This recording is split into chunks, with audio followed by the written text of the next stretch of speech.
చందమామ కథ. విలువలేని పుణ్యం. భగవానులు కడుపేద, కూలీ నాలీ చేసుకొని జీవనం గడిపేవాడు.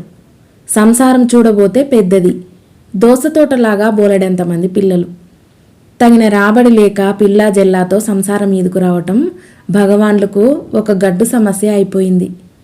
ఒక్కొక్కప్పుడు తిండికి లేక వారు పస్తులు కూడా పడుకోవాల్సి వచ్చేది.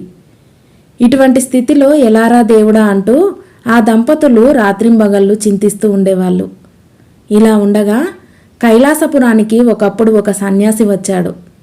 ఈ సన్యాసి ఒక చిత్రమైన వాడు. పుణ్యం చేసుకున్న మానవులుంటే వారు చేసిన పుణ్యకార్యాలకు విలువ కట్టి వారికి తగిన ధనం ఇస్తాడు.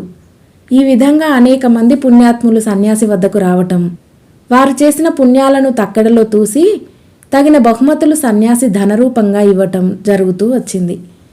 ఎంతోమంది పుణ్యజనులు సన్యాసి వద్దకు వచ్చి బహుమతులు పొందుతూ ఉన్నారనే సంగతి నిమిషంలో ఊరంతా పాకిపోయింది.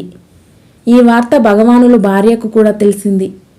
తెలిసిన క్షణం నుంచి ఆమె ఊరుకోక భర్తను వేపుకొని తినసాగింది. కాసుకు గతిలేని గర్భదరిద్రులమైతిమే మనం. ఏమైనా దానాలు చేసి ఉన్నామా, ధర్మాలు చేసి ఉన్నామా? పేదవాళ్ళేమిటి, పుణ్యం చేయగలగడమేమిటి? ఏ పని చేసినా ధనవంతుల వల్లనవుతుంది గాని అంటూ ఒక విధమైన నిస్పృహతో మాట్లాడసాగాడు భగవానులు. అలా కాదు, పుట్టింది మొదలు ఇప్పటి వరకు ఒక్కటైనా ఏ పాటి చిన్నదైనా పుణ్యకార్యం చేసి ఉండకుండా ఉంటారా? విడ్డూరం, కాస్తంత జ్ఞాపకం చేసుకోండి. మన ఇరుగు పొరుగులంతా పోయి వాళ్ళ పుణ్యకార్యాలను అమ్మేసి వందల కొద్ది రూపాయలు మూటకట్టి తెచ్చుకుంటున్నారు. మీరు పోయిరండి, పిల్లలు మనం బతికిపోతాం అని పట్టుబట్టింది అతని భార్య. ఇంట్లో భార్య పోరు పడలేక ఒక రోజున దారిభత్యం తీసుకొని భగవానులు కైలాసపురానికి బయలుదేరాడు. అడవులు దాటి కొండలు దాటి మజిలీలు చేసుకుంటూ పోతున్నాడు. దారిలో చాలామంది జనం వాళ్ళు చేసిన పుణ్యకార్యాలను జ్ఞాపకానికి తెచ్చుకుంటూ నాకింత వస్తుందని అంచనాలు కట్టుకుంటూ పోతున్నారు. అందులో కొంతమంది పల్లకీలలోనూ, కొంతమంది గుర్రాల మీద, మరికొంతమంది మామూలు ఎద్దుల బండ్లలోనూ వెళ్తున్నారు. ఇవన్నీ వినగా భగవానులకు కూడా కుతూహలం కలిగింది. తాను చేసిన ఏపాటి చిన్న పుణ్యమైనా ఏ మూలైనా ఉన్నదా అని తీవ్రంగా ఆలోచించసాగాడు. అయ్యో, తీరా మనం ఆ సన్యాసి వద్దకు పోయి సమాధానం చెప్పలేక తెల్లముఖం వేసుకుని తిరిగి రావాల్సి వస్తుందేమో అని అతను ఎన్నోసార్లు నిస్పృహ చెందాడు. అయినా పట్టు వదలలేదు, ప్రయాణం మానలేదు. అరణ్యం చివరకు వచ్చేశారు ప్రయాణికులు. ఒకచోట ఒక బ్రహ్మాండమైన మర్రి చెట్టు కనిపించింది. దానిని చూడగానే భగవాన్లకు ఏదో జ్ఞాపకం వచ్చినట్టయింది. అతని ముఖం వికసించింది. అలా వికసించడానికి గల కారణం ఉంది. అదేమిటి అంటే, కొన్ని సంవత్సరాల క్రిందట ఒక రోజున ఈ అడవిలో నుంచే భగవానులు ప్రయాణం చేయవలసి వచ్చింది. సరిగ్గా ఈ మర్రి చెట్టు కిందనే విశ్రాంతి తీసుకోవటానికని కూర్చున్నాడు. అప్పుడు కూడా అతను కైలాసపురానికే పోబోతున్నాడు. ఆనాడు భగవానులు పేదవాడే. భగవానులు బయలుదేరే ముందు అతని భార్య ఎక్కడో కాస్త పిండి బదులు తెచ్చి దారిలోకి తినుబండారాలు చేసి పెట్టింది. భార్య తనకిచ్చిన ఆ మూట చేత పుచ్చుకొని పోయి ఈ మర్రి చెట్టు చేరుకున్నాడు. ప్రయాణం చేసి అలసిపోవటం చేత మంచి ఆకలి వేసింది, దాహము వేసింది. అందుచేత అతను భార్య కట్టి ఇచ్చిన మూట మెల్లగా విప్పి అందులో పదార్థాలు ఇక తిందామని సిద్ధపడ్డాడు. అంతలోనే, నాయనా, 3 రోజులైంది ముద్ద కళ్ళ చూసి, ఒక్క కబలం వెయ్యి నా తండ్రి అంటూ ఒక దీనాలాపన వినిపించింది. ఇదేమిటా అని భగవానులు తిరిగి చూసేసరికి శతవృద్ధు అతని ఎదుట కనిపించాడు. భగవానులకు హృదయం తల్లడిల్లిపోయింది. ఆ ముసలివాడు పాపం ఊదితే ఎగిరిపోయేటట్టున్నాడు. నిమిషమైనా జాగు చేయక భగవానుడు లేచి ఆ వృద్ధుని చేతులు పట్టి తీసుకుపోయి చెట్టు కింద తన స్థానంలో కూర్చోబెట్టాడు. తను తిందామని సిద్ధంగా పెట్టుకున్న తినుబండారాలు అన్నీ తినమని అతనికిచ్చాడు. ముసలివాడు సంకోచించాడు. భగవానులు బలవంతం చేశాడు. చివరికి ఎలా అయితేనేం వృద్ధుడు తినటం ప్రారంభించాడు. సగం తిన్నాక వృద్ధుడు తృప్తితో లేచి భగవానుల్ని అనేక విధాలా దీవించి తన దారిని తను వెళ్ళిపోయాడు. ఇప్పుడు ఈ మర్రి చెట్టు చూడగానే ఆనాటి ఈ సంఘటన చటుక్కున జ్ఞాపకం వచ్చింది భగవానులకి. అతని ముఖం వికసించటానికి ఇదే కారణం. ఈ పాటిదైనా ఒక చిన్ని సుకృతం గుర్తు వచ్చినందుకు భగవానులు పొంగిపోయాడు. అతనికిప్పుడు మనసులో కొంచెం నిబ్బరం కూడా కలిగింది.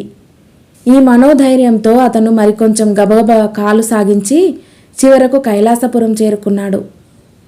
అక్కడ సన్యాసి బస చేసి ఉన్న మకాంలో జనం పట్టకుండా ఉన్నారు.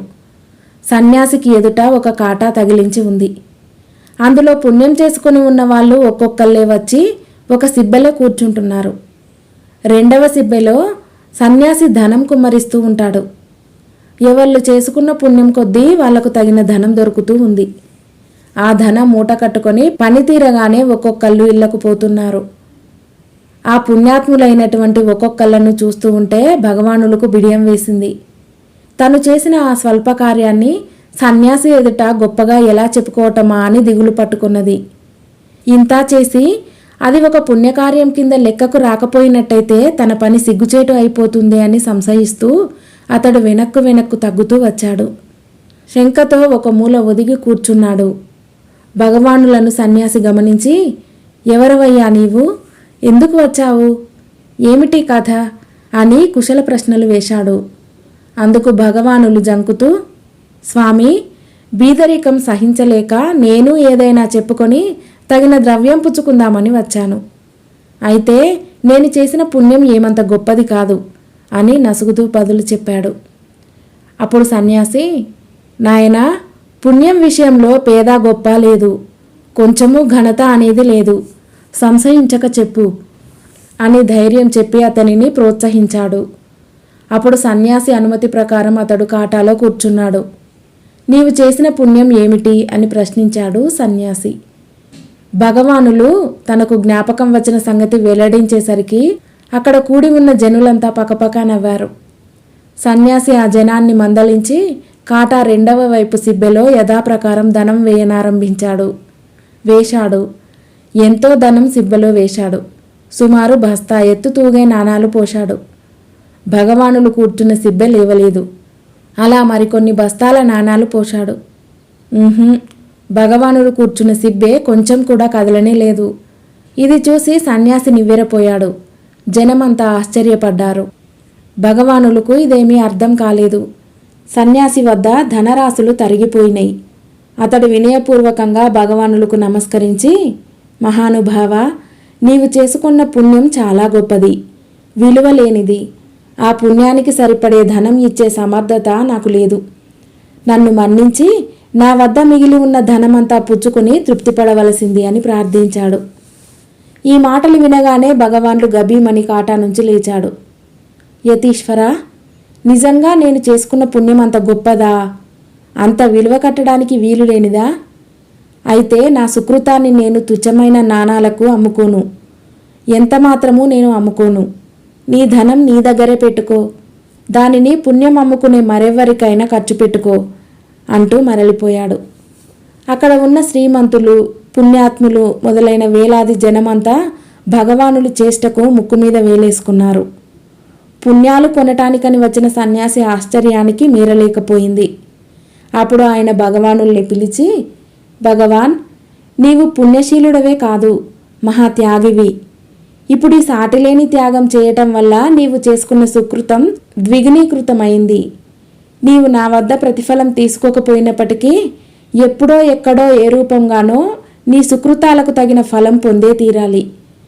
ఇది దైవ నిర్ణయం అని చెప్పి ఆ క్షణమందే ఆ చోటు నుండి మాయమయ్యాడు. మరికొద్ది రోజుల కల్లా భగవానులు ఇంటికి చేరుకున్నాడు. చేరుకునేసరికి అతని భార్య సకల ఐశ్వర్యాలతోనూ తులతూగుతూ ఆనవాలు పట్టడానికైనా వీలు లేకుండా ఉంది. ఆకస్మికంగా ఈ గొప్ప మార్పునకు కారణమేమిటా అని విచారించగా భగవానులు పెద్ద తండ్రికి సంతతి లేక తన ఆస్తి అంతా పుట్టుపేద అయిన భగవానులకు వ్రాసి ఇచ్చాడని తేలింది.